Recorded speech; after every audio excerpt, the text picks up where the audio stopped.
a aprovechar la oportunidad para enviarle un mensaje a los criminales. Por ahí andan rumores que quieren empezarse a vengar de la gente honrada, al azar. Hagan eso y no va a haber un tiempo de comida en las cárceles. Uno. A ver cuánto tiempo duran sus homeboys allá adentro. El 20 de noviembre de 2019, en el caserío Maculis, situado en el cantón El Jagüey del distrito de Conchagua, un hombre de 37 años salió de su casa esa mañana y no volvió. Se llamaba David Ricardo Martínez. Esa tarde llegó la policía. Cinta amarilla, marcadores en el suelo, vecinos mirando desde las puertas. Lo mataron por hablar. Eso dijo después la fiscalía. La clica lo llamó informante y esa palabra bastó. Y esa clica tenía nombre Pinos Locos Salvatruchos. Cobraban renta en San Miguel. Enterraban a los que hablaban en La Unión y respondían a un solo hombre. Un hombre con 4 alias. El primer ranflero de la Mara Salvatrucha en toda la zona oriental del país. 6 años después de aquel entierro en Maculis, ese hombre seguía caminando libre por las mismas calles. Douglas Mauricio Vázquez Martínez, alias el Sniper. Si le interesa conocer los operativos y las capturas más importantes contra las pandillas en El Salvador, suscríbase ahora a Alerta Criminal El Salvador y active la campana. Y antes de contarle cómo cayó, hay algo que tiene que saber. Porque cuando el juez firmó su condena, la silla del acusado estaba vacía. Y siguió vacía 6 meses más. 6 meses. Volvamos a Maculis. Antes de conocer al hombre que ordenó lo de David, hay que conocer a David. 37 años. Vivía en el caserío desde hacía tiempo. Salía por el mismo camino de tierra todas las mañanas. Tomaba el mismo café. Cerraba la misma puerta. Aquella mañana la cerró como cualquier otra. En la casa quedaron los que lo esperaban a la vuelta. El plato en la mesa. La silla vacía. La puerta entreabierta hasta que ya no hubo motivo para dejarla entreabierta. Los vecinos empezaron a llegar sin que nadie los llamara. Se paraban en el patio. Miraban hacia adentro, no decían nada. Después llegaron los focos de la patrulla, iluminaron la fachada de tierra, iluminaron la puerta, iluminaron caras que no habían dormido. Y al día siguiente Maculis volvió a abrir su día como si no hubiera pasado nada, porque en Maculis cuando pasaba algo así mejor no preguntar. La fiscalía tardó años en armar el expediente, y cuando lo armó, quedó una frase corta escrita al lado del nombre de David, asesinado por sospecha de informante. Esa frase le costó la vida a un hombre de 37 años. Y esa frase, esa palabra, esa orden salió de la cima de una clica. En esa cima había un hombre que se movía como sombra. Mientras las declaraciones oficiales repetían la misma frase una y otra vez. Ningún cabecilla iba a quedar suelto. Y en el oriente, el Sniper seguía respirando. 4 alias. Sniper, Tasmania, Duque, Diablito. Cada nombre una máscara. Cada máscara un escondite, cada escondite un año más sin que la policía pudiera tocarle la puerta. Este hombre mandaba en 6 departamentos: San Miguel, Usulután, Morazán, La Unión, San Vicente, Cabañas, media región del país. Un solo nombre en la cima, y ese nombre se sostenía con billetes arrancados de las manos equivocadas. La renta, $50, 100, 200, 500, en algunos casos hasta 1000. Pensemos en un taxista de la colonia Las Mercedes. Salía a las 5 de la mañana, hacía turnos de 12 horas, volvía a casa con los ojos rojos y cada lunes, antes de arrancar, guardaba un sobre debajo del asiento. 12 horas al volante después, el sobre ya no estaba. Había pasado a otras manos. Y a la semana siguiente había otro sobre, y a la siguiente otro. Ese sobre no era voluntario, era el precio de seguir vivo. Y el que no ponía el sobre ya sabía, porque en Maculis había un ejemplo. Y mientras el sobre pasaba de mano en San Miguel, el discurso oficial no cambiaba. Iban por todos. Los perseguirían hasta debajo de las piedras. Ningún ranflero libre. La consigna se repetía cada semana desde la casa presidencial. Y el Sniper la escuchaba. Porque este hombre no vivía aislado. Encendía la televisión, veía las noticias, veía cómo caían los suyos. Y cada vez que caía uno, el Sniper cambiaba de casa. Cada vez que se cerraba un cerco, cambiaba de alias. Sniper, Tasmania, Duque, Diablito. Rotaba los nombres como el que rota las camisas. Y así llegó noviembre. Noviembre de 2025. Tribunal Segundo contra el Crimen Organizado. Sede San Miguel. La sala se llenó y frente al juez había una silla vacía. 18 pandilleros comparecieron conectados por video desde los centros penales. Otros 10 fueron procesados como reos ausentes. 2 de esos 10 con la palabra rebelde escrita al lado del nombre, Espectro y el Sniper. La silla del Sniper estaba vacía, pero su nombre completo estaba en el expediente. 24 casos de extorsión agravada, con víctimas, con fechas, con pruebas, con cada dólar apartado a la fuerza documentado uno por uno. El juez leyó los cargos, escuchó a la defensa, revisó las pruebas y dictó 500 años de prisión a una silla vacía. El fiscal cerró la carpeta y salió del tribunal sabiendo que el hombre al que acababa de sentenciar estaba libre a menos de una hora de ahí. El ranflero se enteró esa misma tarde. Alguien de su red le pasó el papel. Alguien le puso el número enfrente. 500 años. Se dice que se rió, se dice que encendió un cigarro, se dice que siguió comiendo. Lo confirmado es que no cruzó la frontera. Ni Honduras, ni Guatemala, ni otro departamento. Se quedó. Se creyó más grande que la sentencia. Y aquí empezaron los 6 meses más largos de su vida, solo que él todavía no lo sabía. La primera semana durmió en la misma casa donde recibió el papel.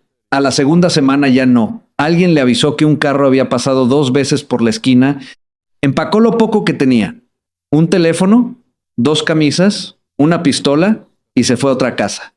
Esa fue la primera regla, no quedarse 2 veces en el mismo lugar.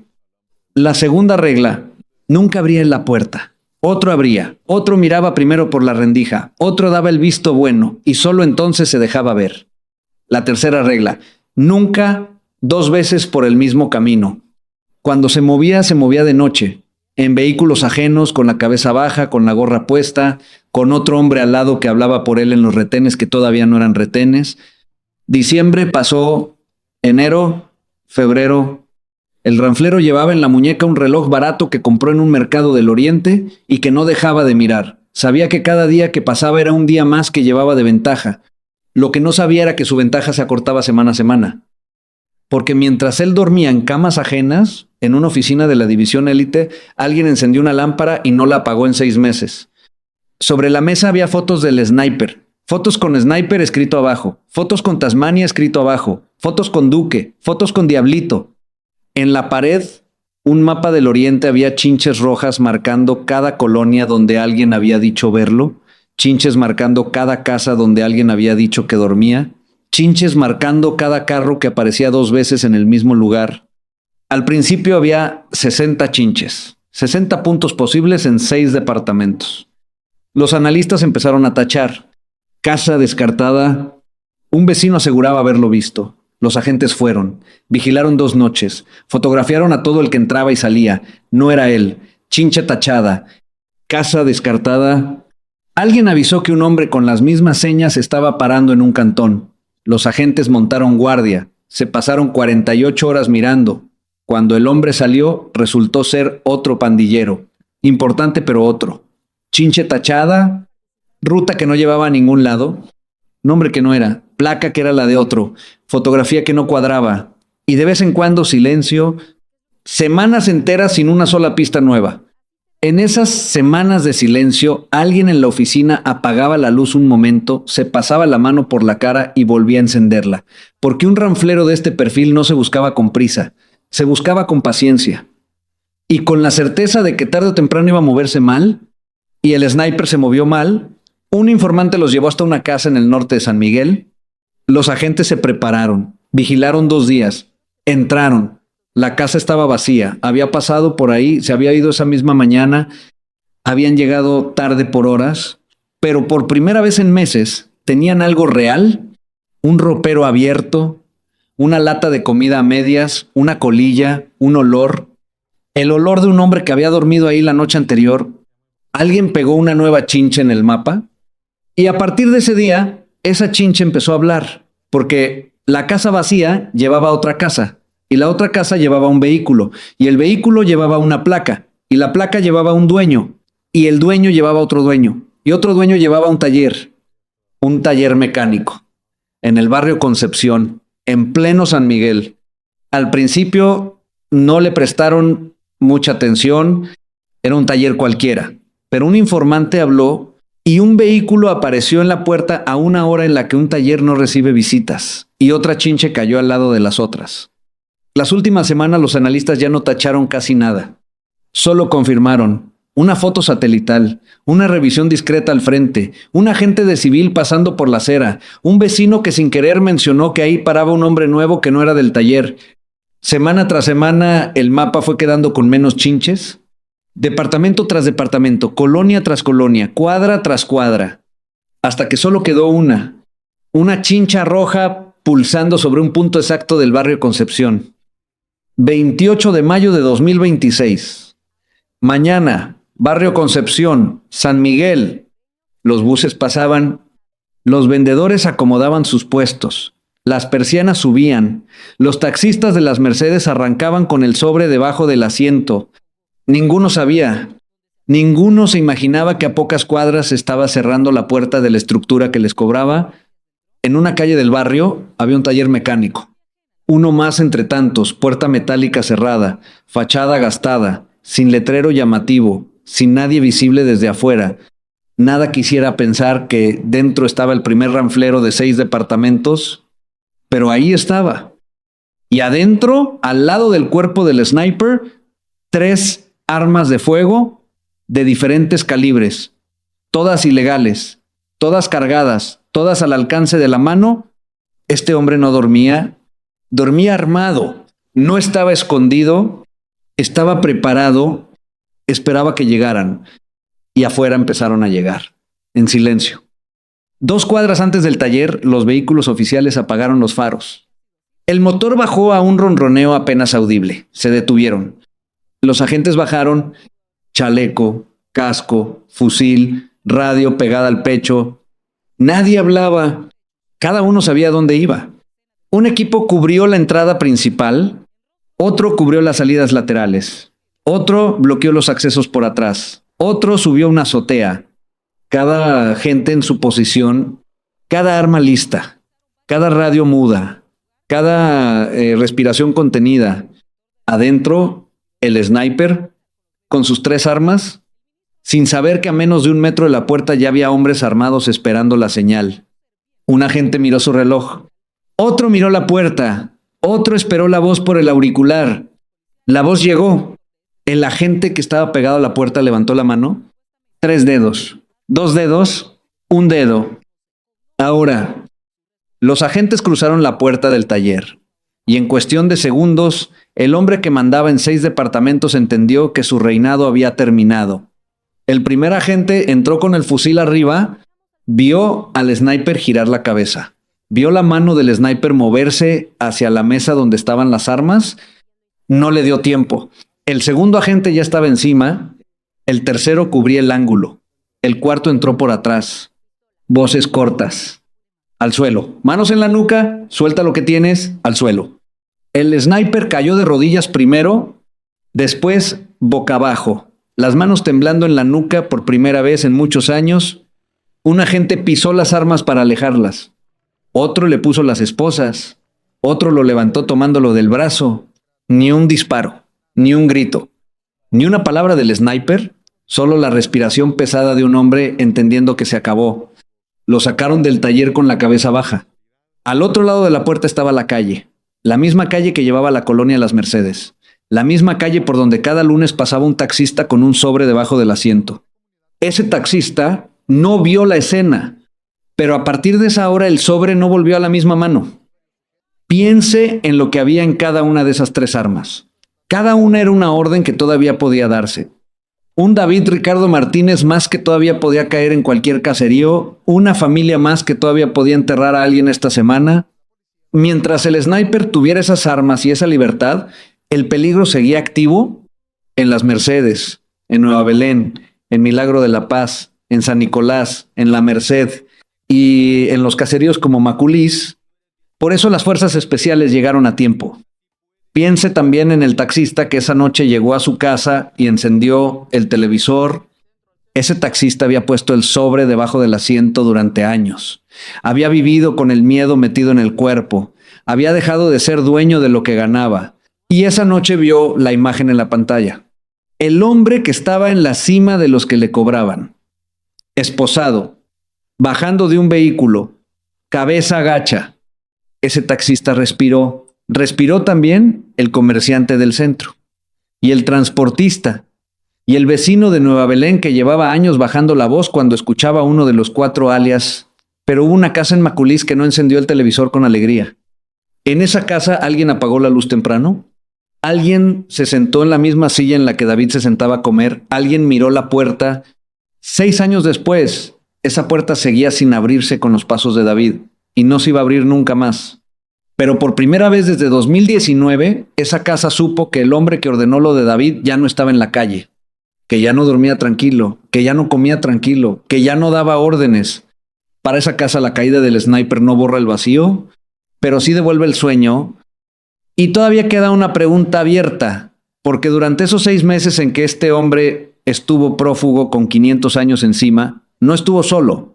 Alguien le pasó información, alguien le abrió la puerta del taller, alguien le llevó comida, alguien le consiguió las 3 armas, alguien le sostuvo la estructura mientras dormía armado.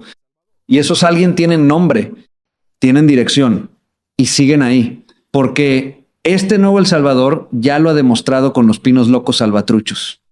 No cae uno solo, cae la estructura entera, pieza por pieza, sentencia por sentencia, y en la cima, el que faltaba cayó también. Y entonces vinieron las esposas, en las muñecas del hombre que un día las puso de manera figurada sobre todo un territorio. El sniper salió del taller custodiado. El que se movía como dueño y señor del oriente ahora avanzaba en silencio, sin voz, sin mando, sin gente esperando su orden. Alrededor de él, agentes armados, encima de él 500 años esperando cumplirse, por delante un traslado que ya no iba a terminar en ningún escondite. El hombre que un día tuvo 4 alias, ahora con un solo nombre en el reporte oficial, sin Tasmania, sin Duque, sin Diablito, sin Sniper, solo Douglas, y llegó al lugar del que no se sale, donde los que un día se creyeron reyes descubren que ya no deciden nada. Ahí adentro no hay ranfleros, no hay palabreros, no hay clicas, no hay 4 alias. Ahí adentro está el concreto, la luz artificial, el uniforme blanco, la cabeza rapada, la fila, el silencio donde antes había órdenes, ni cuándo come, ni cuándo camina, ni cuándo habla, sin teléfonos, sin contacto, sin voz, sin clica que lo respalde. De ahí no se manda nada, de ahí no se mueve nada, se acabó. Y todo esto empezó una mañana de noviembre de 2019, con un hombre de 37 años en Maculis, un hombre que se llamaba David, un hombre que salió de su casa y no volvió. Volvamos a esa casa por última vez, la puerta sigue ahí, el camino de tierra sigue ahí, la silla donde David comía sigue ahí, y en San Miguel la silla del acusado sigue ahí también, solo que ya no está vacía. En el taller del barrio Concepción, la puerta metálica está cerrada, adentro ya no hay nadie, solo el eco de una mañana en la que las fuerzas especiales entraron sin disparar, y en algún lugar de la colonia Las Mercedes, un taxista arranca su carro, levanta el asiento. Mira debajo, ya no pone el sobre. 4 alias, 6 departamentos, 24 extorsiones, 3 armas, 6 meses prófugo con 500 años encima. Un hombre en Maculis, 500 años de prisión. Esa fue la última mañana en que Douglas Mauricio Vázquez Martínez caminó como un hombre libre. Si este caso le llegó, hay otro que no puede dejar pasar. El de un pandillero que salió de la cárcel 96 días antes de que 3 policías del 911 entraran a una vivienda en Santa Ana y no volvieran a salir. Alias El Negro, le va a aparecer aquí arriba, dele clic, es de los que no se olvidan. Suscríbase a Alerta Criminal El Salvador y active la campana. Aquí seguimos cada caso hasta el final. Hasta el próximo video.